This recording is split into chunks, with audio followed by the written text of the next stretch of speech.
diététique qu'en pharmacopée chinoise, ce sont des produits qui sont généralement piquants, mais qui peuvent, du point de vue de leur nature, être tièdes, à chaud, ou bien, de l'autre côté, frais. Donc deux grandes catégories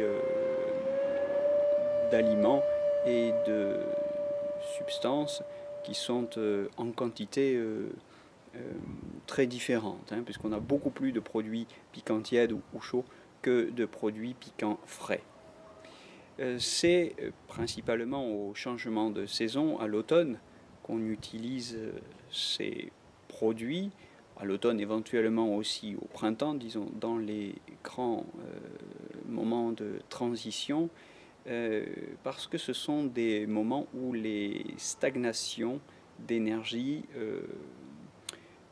font un peu souffrir les gens, dans la mesure où les stagnations d'énergie freinent l'énergie défensive qui peine à se défendre contre les pervers qui en profitent pour s'immiscer et attaquer le bio, c'est-à-dire attaquer la surface. Donc ces produits, alors ce sont principalement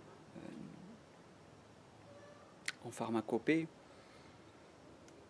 les phèdres, maroin, on a aussi la cannelle, on peut utiliser le gingembre. Parmi les produits piquants frais, on a par exemple la menthe. Mais l'inconvénient, je dirais, des produits de la pharmacopée chinoise, c'est que, vous le savez, quand on a une attaque du bio, la situation peut varier très vite. Et souvent, elle varie plus vite qu'il ne faut de temps au produit pour arriver jusque chez le patient. Donc on a un problème pratique dans la mesure où nous n'avons pas de pharmacie de médecine chinoise au coin de la rue. On a un problème technique, problème pratique, dû au délai de livraison. Par conséquent, il est intéressant sur ce principe du traitement de la surface de savoir comment y pallier, comment pallier à ce manque de drogue chinoise par les ingrédients de la diététique, c'est-à-dire de produits qu'on peut utiliser au quotidien et qu'on trouve facilement chez le primeur. Bon, on fera une autre vidéo sur l'aromathérapie et les astuces qu'on peut trouver évidemment aussi en aromathérapie pour pallier à ce problème. Alors, je dirais qu'on a principalement donc deux grandes catégories d'aliments pour traiter le bio. Ce qu'on appelle les légumes forts, disons la ciboule, l'ail, l'oignon, on pourrait aussi y inclure le poireau, etc. Mais enfin, on va se concentrer sur la ciboule et l'ail. Et puis, une deuxième grande catégorie d'aliments qui sont les épices. Les épices et les alcools. Alors parmi ces épices, j'ai déjà cité la cannelle, le gingembre, la menthe, mais il y a aussi l'origan et le poivre. Voilà, qui est un très bon catalyseur des effets du gingembre. Parlons un petit peu de ces produits, après avoir souligné d'abord la nécessité de faire attention aux contre-indications. Évidemment, on fera attention de ne pas réchauffer excessivement le terrain avec du gingembre, et spécialement du gingembre sec, qui est beaucoup plus chaud que le gingembre frais, si le patient souffre d'un problème de chaleur, ce qui se vérifiera par un pouls rapide et une langue rouge. Vous vous souvenez qu'on doit toujours assurer son diagnostic énergétique par l'observation de la langue et la palpation du pouls. fera attention de ne pas trop rafraîchir, au contraire, si le patient souffre d'un pervers de type froid, ce qui s'attestera par le fait qu'il craint le froid, mais surtout que sa langue est pâle et que son pouls est ralenti. On fera attention, puisque j'ai dit que tous ces produits étaient généralement des produits piquants qui font circuler l'énergie. On fera attention de ne pas forcer sur les dosages si les patients souffrent de vide, ce qui sera facilement le cas lorsqu'on aura affaire à des patients relativement âgés. Donc là, on aura un principe de traitement qui sera beaucoup plus subtil. Je veux dire, avec une personne âgée, non seulement il faudra libérer le bio, mais en même temps faire attention de tonifier le lit, L-I, le lit, c'est-à-dire la profondeur. Nourrir les organes vitaux en même temps qu'on disperse la surface pour éviter d'avoir une action dispersante qui pourrait être vraiment fatale. Donc attention à l'usage des produits piquants, attention au dosage si le syndrome est un syndrome mélangé de vide et de plénitude. J'en viens à mes principaux aliments que je peux trouver chez le primeur du coin. Je les présente rapidement, je continuerai comme nous avons commencé de le faire pour la formation énergie, de faire régulièrement des vidéos sur les aliments. Aujourd'hui, c'est plutôt une vidéo sur un principe de traitement et des pistes générales que j'ouvre. Je ne rentre pas dans l'analyse détaillée de chacun des produits que je vais évoquer. Mais pour avoir une action dispersante sur le bio, pour libérer la surface, c'est-à-dire, pour le dire plus simplement, dans des termes plus compréhensibles à un occidental, pour stimuler l'immunité et se débarrasser des virus ou des bactéries qui essayent de pénétrer dans l'organisme et de s'y installer, eh bien, on peut, donc en cas de froid, utiliser la cannelle. La cannelle culinaire, ce n'est pas tout à fait la même chose que la cannelle pharmacologique qu'on utilise en Chine dans les prescriptions où vous verrez indiqué qu'elles contiennent de la cannelle. La cannelle culinaire est un produit doux, piquant et tiède, mais tout de même moins chaud que zhou gui ou que guizhi, la cannelle médicinale chinoise. C'est d'ailleurs la raison pour laquelle on augmentera volontiers et très facilement son côté échauffant en la faisant mijoter quelques minutes, un petit quart d'heure par exemple, avec du vin chaud. En Provence, mais j'imagine aussi dans d'autres régions de France, on connaît très bien le vin chaud à la cannelle, qui est une décoction de vin qui va faire évaporer l'alcool, et dans laquelle on a fait décocter 3 à 6 grammes, on peut monter jusqu'à 10 grammes de cannelle culinaire. Évidemment, on évite la cannelle en poudre des grandes surfaces et on préférera la cannelle en bâton. La cannelle est un grand tonique digestif, donc quand dans les atteintes de vent froid, on a des signes au niveau digestif, c'est très efficace, c'est très intéressant pour ça. C'est un produit qui va aussi activer le sang, ce qui va se voir sur la langue par un côté bleuâtre, puisque ici on l'utilise spécialement donc pour les attaques de vent froid. On peut utiliser les alcools, comme je l'indiquais à l'instant, qui sont des produits, spécialement le vin chaud, qui est un produit doux, piquant, amer et tiède à chaud, mais plus ou moins toxique. Et évidemment, là, le fait de le faire monter en température, donc d'évaporer l'alcool, va permettre de réduire considérablement sa toxicité. Cela dit, on utilise le vin à température ambiante. Traditionnellement, on l'a toujours utilisé, y compris en Occident, comme conservateur et même comme catalyseur d'un grand nombre de produits médicinaux. Donc c'est un produit très, très intéressant. Mais quand on l'ingère, il est judicieux de le faire chauffer un petit peu pour en évaporer, en tout cas partiellement, l'alcool. On peut utiliser le piment de Cayenne comme sudorifique du vent froid chez des personnes qui, en cas d'attaque de vent froid, ne transpirent pas, pour provoquer ou augmenter sensiblement la transpiration, qui est un procédé par lequel le pervers s'élimine. Le pervers, quand il attaque le biao, s'élimine par le biao.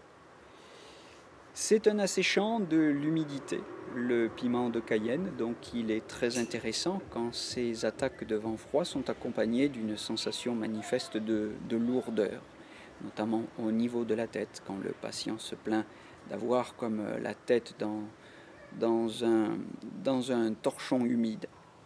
Il est intéressant aussi lorsqu'il y a des troubles digestifs, parce que c'est un bon tonique digestif. Mais attention à la libération des endorphines, comme tous les piments. Le piment de Cayenne a un effet sensible sur la libération d'endorphines et il est assez addictif, comme le savent tous les gens qui ont l'habitude de manger épicé et qui ont du mal, quand elles doivent le faire, à se sevrer de ces piments. L'origan est un produit piquant frais qu'on consomme à dose généralement un petit peu plus importante. Pour le piment de Cayenne, évidemment, c'était moins de 10 grammes par jour, hein, mais avec l'origan, on pourra monter jusqu'à 20 grammes volontiers. C'est un puissant anti-infectieux qui disperse le vent. C'est un sudorifique très intéressant, qui est frais, je le disais, mais pas tant que ça, puisqu'on l'utilise aussi pour chasser le vent froid. C'est un produit qui élimine la chaleur-humidité et qu'on utilise plus volontiers en été, qui a de nombreux tropismes très intéressants. Il a une action sur la sphère digestive, il va stimuler la rate et l'estomac, le foie et la vésicule biliaire, il va nettoyer la peau, il a une action aussi sur un certain nombre d'affections gynécologiques, il est antirhumatismal,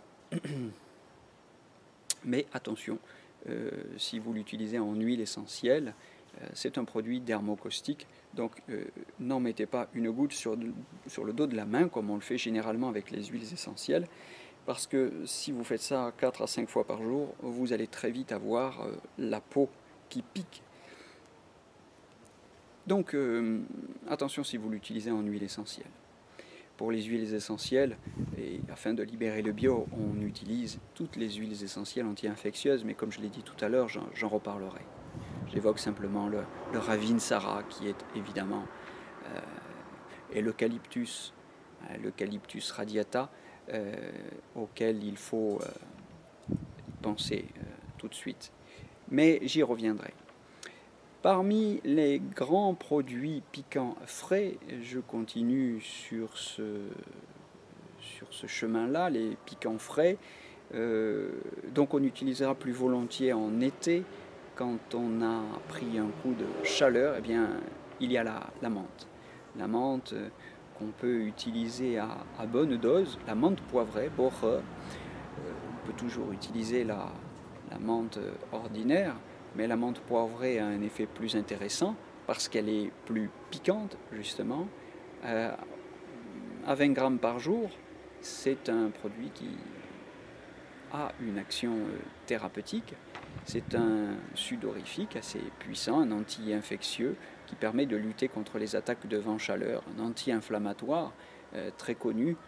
On en reparlera, bien sûr, c'est un très grand produit de la pharmacopée chinoise, mais aussi tout simplement de la diététothérapie occidentale et de l'aromathérapie, puisqu'on peut la consommer en huile essentielle, avec des réserves d'usage, des précautions d'emploi, puisque c'est une huile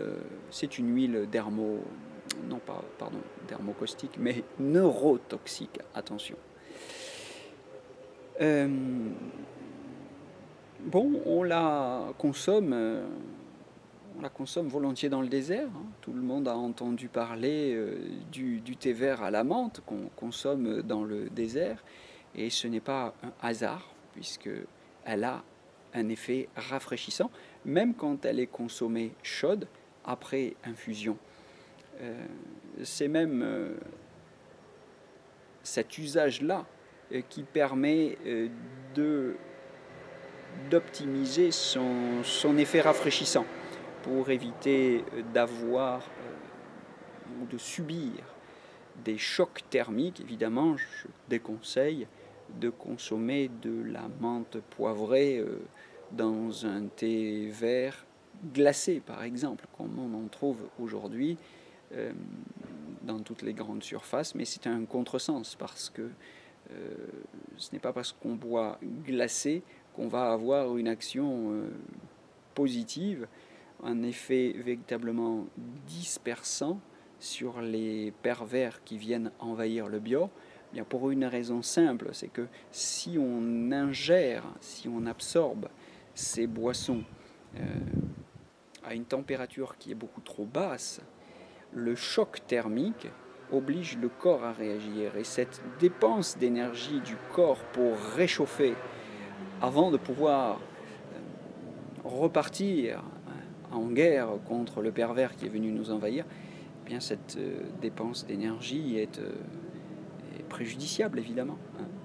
Donc, pensez à la sagesse des chameliers du désert qui consomment leur thé vert à la menthe chaud. L'avant-dernier produit que j'évoquerai dans cette vidéo, c'est l'ail, sur lequel j'ai fait une vidéo entière et que je vous invite à revoir. Un grand produit piquant tiède, un grand anti-infectieux et tonique digestif qu'il faut consommer cru pour bénéficier de tous ces effets anti-infectieux. Il est incompatible avec le miel, attention, et évidemment, il a des inconvénients, puisque la laine qu'on a après avoir mangé de l'ail n'est pas très agréable, mais ce sont des inconvénients, comme je l'expliquais dans la vidéo sur l'ail que vous irez voir, ce sont des inconvénients qu'on peut largement limiter, voire complètement annuler, en prenant après cette consommation d'ail certaines substances comme la cardamome qu'on peut mâcher en grains, ou le café en grains qu'on peut mastiquer aussi après avoir consommé de l'ail, ou prendre justement quelques gouttes, une ou deux gouttes d'huile essentielle de menthe poivrée.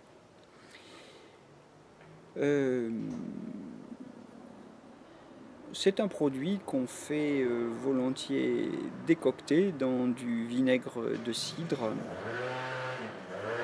et qui a une action donc sur le bio qui est très intéressante sous cette forme-là. Il suffit de l'écraser au fond d'un bol et de laisser cet ail et ce vinaigre de cidre macérer quelques heures. On le boit de cette manière, à la petite cuillère. C'est un effet assez saisissant dans la bouche, mais très intéressant. Le dernier produit que j'évoquerai aujourd'hui, c'est la ciboule, qu'on consomme aux alentours de 30 grammes par jour. qu'on utilise contre les rhumes, contre les grippes en décoction, mais à condition de s'attaquer aux rhumes ou aux grippes dans les toutes premières heures de l'attaque. Il ne faut pas attendre. On peut mélanger dans cette décoction de ciboule quelques grammes, 5 à 10 grammes de gingembre pour accentuer le côté piquant tiède, faire circuler plus fortement l'énergie et faire chauffer, réchauffer le yang plus significativement à l'intérieur. Donc c'est un produit qui peut se décocter en combinaison avec le gingembre. C'est très vite fait, ça prend un quart d'heure ou 20 minutes. On peut la boire chaude. C'est d'ailleurs mieux, comme je viens de l'expliquer, si on va avoir un effet plus échauffant. Et c'est un produit qui va aider à l'expectoration. Très intéressant pour expectorer, donc nettoyer les poumons si on a des glaires. C'est un produit qui a des effets diurétiques aussi. C'est un sudorifique majeur. Contrairement à la ciboulette, voilà, mais tous les deux ont des effets, la ciboule et la ciboulette, des effets intéressants sur la digestion. Ils vont la stimuler. Ce sont des toniques digestifs et on sait que quand on a des rhumes ou des grippes, ça peut se porter assez facilement, c'est assez fréquent que ça se porte aussi sur les intestins et que la digestion soit perturbée. Donc dans ces cas-là, la ciboule est un produit d'usage courant très intéressant. Voilà pour une petite liste de produits qui doivent nous permettre d'agir rapidement, efficacement, mais surtout rapidement en cas d'attaque du bio, que ce soit en été, si c'est un coup de vent chaleur, ou en automne, si au changement de saison, on est au contraire attaqué par un vent froid. Bien, avec ces quelques pistes, je vous souhaite de faire des expériences fructueuses.